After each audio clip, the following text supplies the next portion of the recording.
It's always fun talking to you guys up in space, and especially you, Sandy, because you're one of us. You're from Belleville.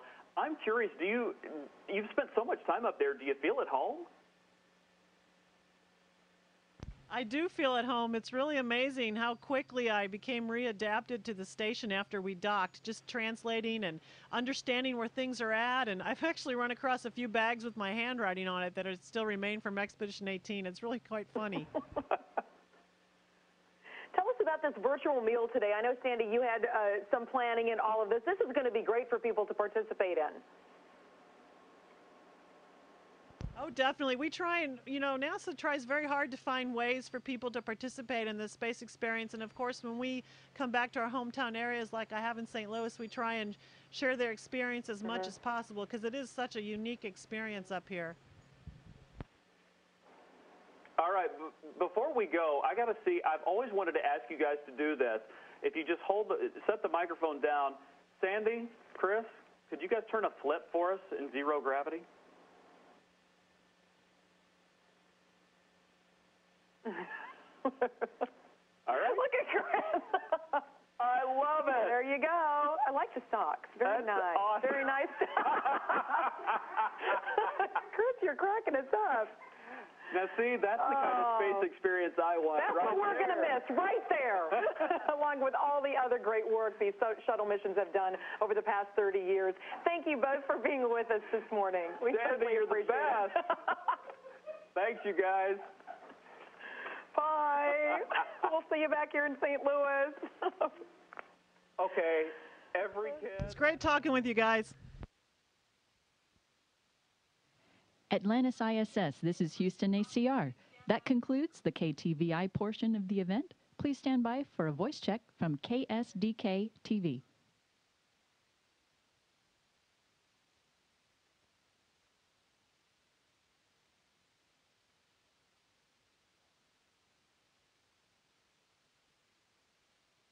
Pop-up showers south and southwest of St. Louis this afternoon. The odds favor just a mix of sun and clouds, comfortably warm temperatures this afternoon, and a nice little breeze out of the east at about 5 to 10 miles per hour, mid to upper 80s for highs. So I don't think we can top that compared to where we've been lately weather-wise. This is nice.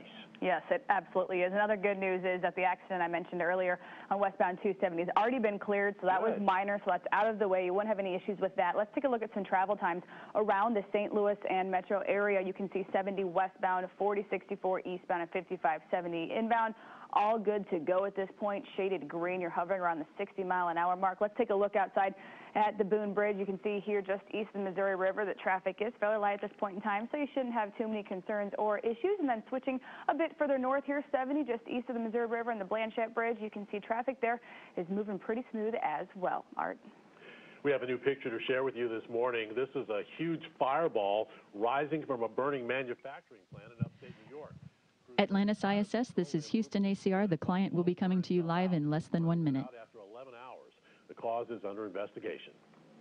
Security is tight in Mumbai, India this morning following deadly attacks on Atlantis ISS, this is KSDK TV. How do you hear me?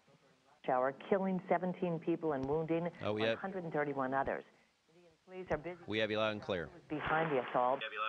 Blast police. We're about a minute away. The city on high alert. We have new information from the Transportation Security Administration on security breaches at airports around the country. The TSA says it has recorded more than 25,000 security breaches since the September 11th attacks. The breaches include everything from people who evade security to those who accidentally left a bag at the security checkpoint. A TSA spokesperson says the number of breaches represents only a fraction of the 5.5 billion passengers in the past 10 years. If you believed there's nothing up my sleeve. This morning, the crew of Space Shuttle Atlantis received a celebrity wake-up call. REM lead singer. 10 seconds. That's before Man on the Moon played. Today, the crew will get to enjoy some much-needed time off. The women and men at NASA who have worked on. Belleville native Sandra Magnus is one of those Atlantis crew members up in the ISS right now. And since she has some time off this morning, she's able to join us live from outer space with Atlantis Commander Chris Ferguson. Atlantis ISS, this is KSDK TV. How do you hear me? And we have you loud and clear on the International Space Station. Sandy, let's get some personal business out of the way. Is there anybody you want to give a shout out to in Belleville?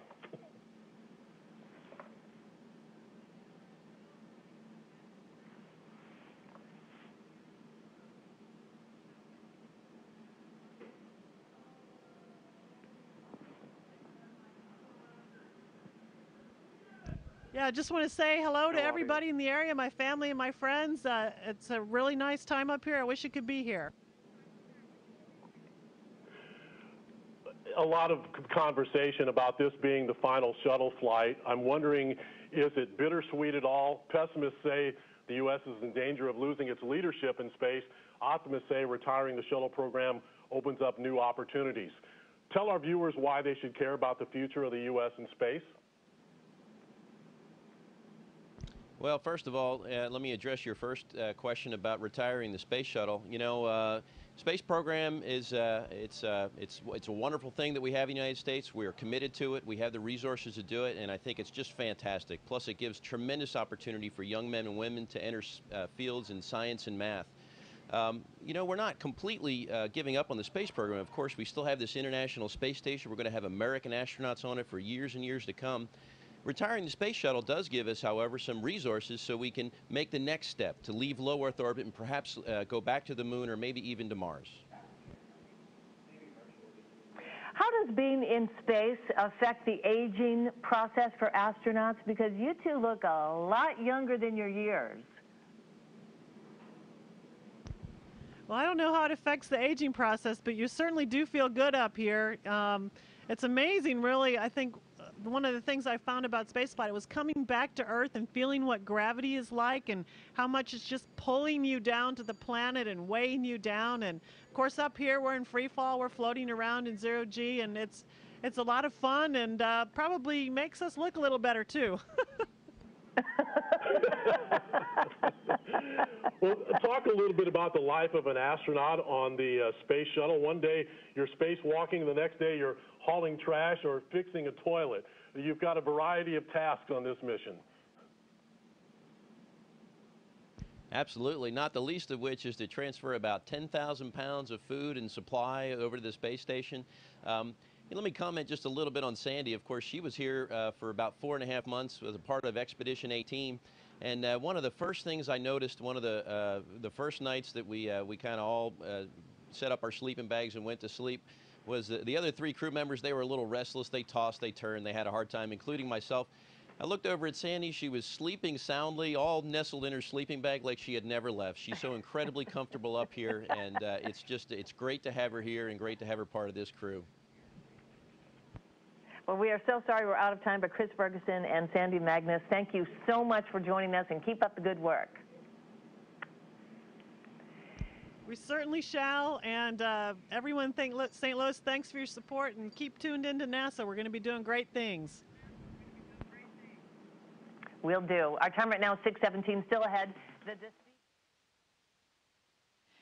Atlantis ISS, this is Houston ACR. Thank you. That concludes the event. Thank you, Fox News Radio, KTVI TV, and KSDK TV. Atlantis crew on the ISS, we are now resuming operational audio communications. Great job.